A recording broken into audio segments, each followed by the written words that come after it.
Hello, Marky Dragon, also known as Marcus Eikenberry in real life, and I got this message from John in my YouTube inbox, which, by the way, you can send me anything you want in my YouTube inbox, and just, no naked pictures, nothing like that.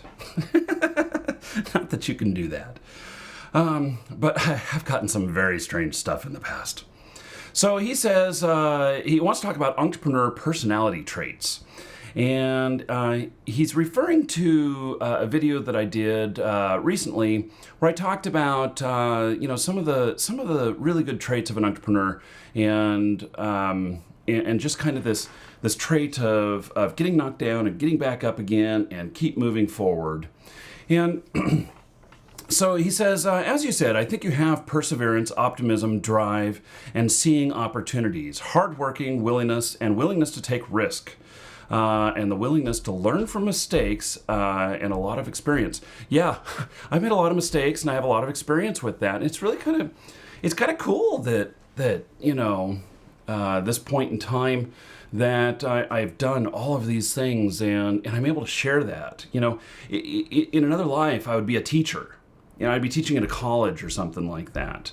But I didn't finish my own education, and so I could never do that. But I thought about that many times about actually teaching, and I have talked in schools a few times and whatnot, when requested. But anyway, YouTube's perfect for that. I mean, look at this. We can talk. Sometimes I even get on Twitch, and we talk about stuff like this, and.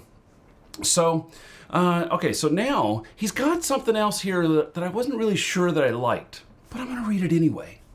He says, I think you're missing some traits: strategic thinking, long-term planning, managing complexity, focusing on what matters the most, risk aversion and thoroughness, etc. Man, you are being rough on me, John. So here's my thoughts on that.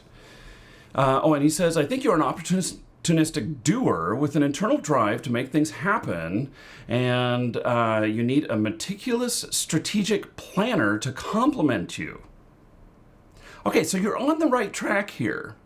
And John, are you fishing for a job? Not that I don't think that my stuff works out pretty good right now. Excuse me, still getting over this cold. I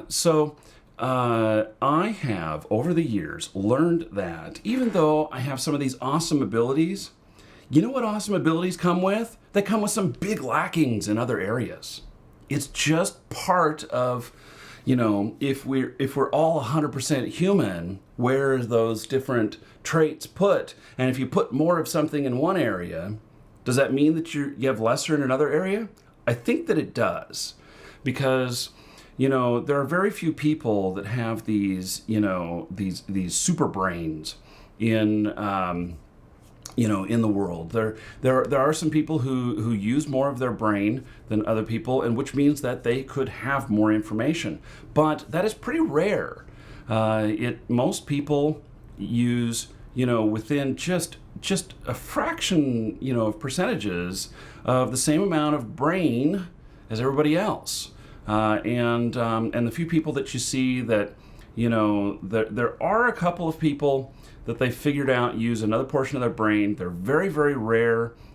There may be other instances of this, but they're people who don't forget anything. And they're people who their long-term memory is just as vivid and real as their short-term memory. So anything that they can recall 24 hours in the past, they can... for like us, do I remember what I ate for breakfast yesterday? Actually, yes, I didn't eat breakfast yesterday. And I remember that. Do I remember what I ate for lunch yesterday? I had Taco Bell, because I went out on the motorcycle and I decided to just pick up some Taco Bell on the way home. And do I remember what I had for dinner? Yeah, barbecued some burgers. These are things that, those kind of memories that I have, they actually can say, well, back in 1995 on, February 5th, I had this for lunch, because they remember that shit. And they call that both a blessing and a curse. But those people in their brain scans show that they use more of their, a little bit more of their brain, and it's not a huge amount more. It's just a little bit. And so, but most of us are not like that. And I consider myself to be a pretty smart guy. And I come from a pretty smart family. My mom had a photographic memory, and so I can tell you this, that she would do things like read a book while she was doing dishes. Now, how do you read a book while doing dishes and not getting the pages wet? Well, it's simple. You sit there and you just scan each page, commit them to memory, go through 40 pages or so. I don't know how many she used to go through, and then she would do the dishes and would just recall in her head and reading through all of those and enjoying the story. And I remember bugging her as a kid, and she would say stuff like, "Damn, I lost my place."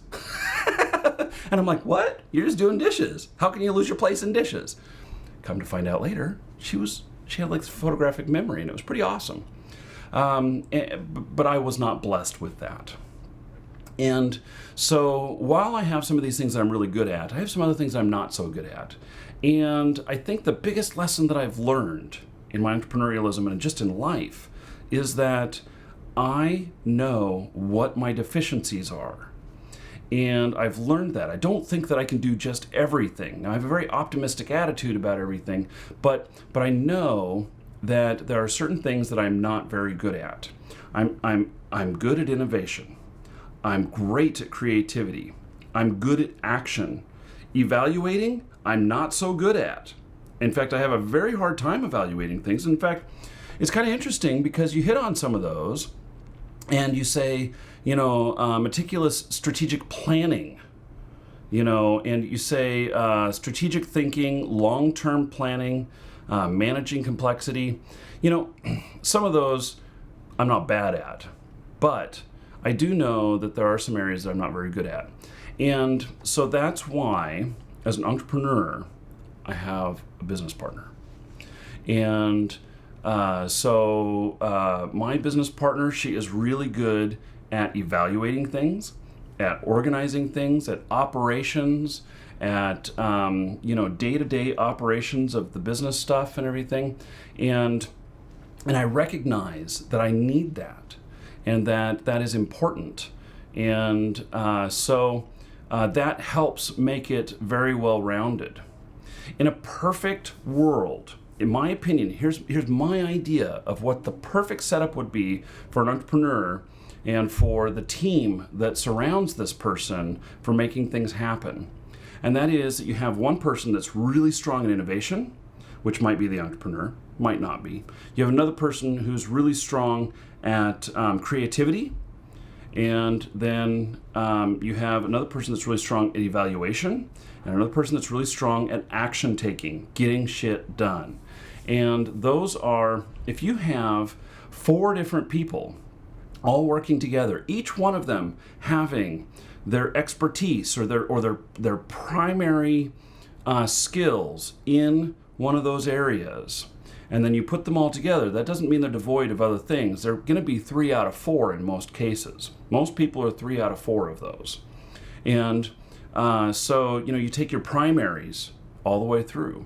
And so you have this group of 4 people. You can do amazing things. And you let each one do what they are great at. And just think of what you could do in a group like that. Now, if you're narcissistic and you think that it has to all be about you, and it has to be, you're the only one that can do this, and you're the only one with the vision, you're the only one that can pull it off, and it has to be all about you. You have to get all the credit and stuff.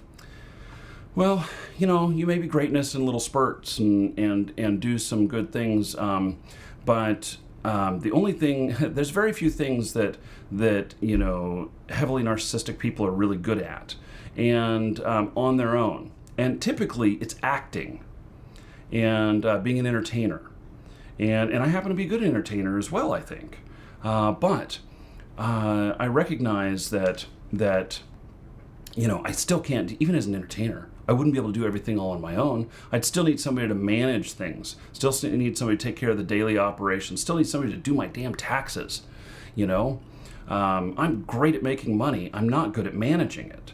And so Alexandra and I have been working together since, I don't know, 1998 or so, where she was a volunteer in one of my forums. And she, we formally started working together several years ago. And that's been really, really great. So prior to that, I had somebody working with me that was the other end of that balance, but it was a different relationship. It didn't work out nearly as good, and other things went wrong with that, which I guess I just won't say publicly. I don't know. I want to, but I shouldn't. So there are, but there are reasons why I no longer work with that other person, and so. Anyway, recognizing this, it takes a team, and for an entrepreneur, it takes more than just the single person. And so even if, here's another example of it. You see somebody who makes this great kick-ass game, and they're a single person and everything, and they've made this awesome game. Well, with that awesome game, do you think they're good at marketing? Do you think they're good at distribution? Do you think they're good at setting up all of the server stuff to make all the back end work and accept all the money and everything? This is why places like Steam exist. This is why, why people like us exist. Our company, we've got 2 games that we're working on right now. That one is going to be launching pretty soon, where we are doing the whole business back end. And, so the developers are doing a great job at making an awesome game, but they're not business people. And so they need that help. So we're going to come in and we're going to operate the business end of it and make a nice relationship here, a nice marriage between the 2 companies. And, hopefully this game is absolutely kick-ass, And so they've tasked us with taking care of all the customers and making sure that sales go well, making sure that there's not a lot of fraud, making sure that customer service happens, that all of the players get what they need and want, which we're really good at. And so I'm really excited about this. And then, we've tasked them with making an awesome game. And so they are working hard on that, and I can't wait to show you guys this game. It's going to be a lot of fun. Really looking forward to it. Yeah, I just need another game to fall in love with. You know how that works? It's like we're all of us gamers are always seeking that next awesome game. I still have one great game that I'm playing, which is World of Tanks, and I love it. But World of Tanks isn't the end-all game. I like other games too. So looking for that other stuff. And anyway, so John, thanks for your comments. Those are my thoughts on that. And yes, it takes a team to do things right. And even though I don't like hearing that you think that I'm not so good at those things, well, you're kind of on the mark. That there are areas that I'm just not as good at, and that is why I team up with other people to make a complete package and to put that all together, and that's how the awesomeness happens.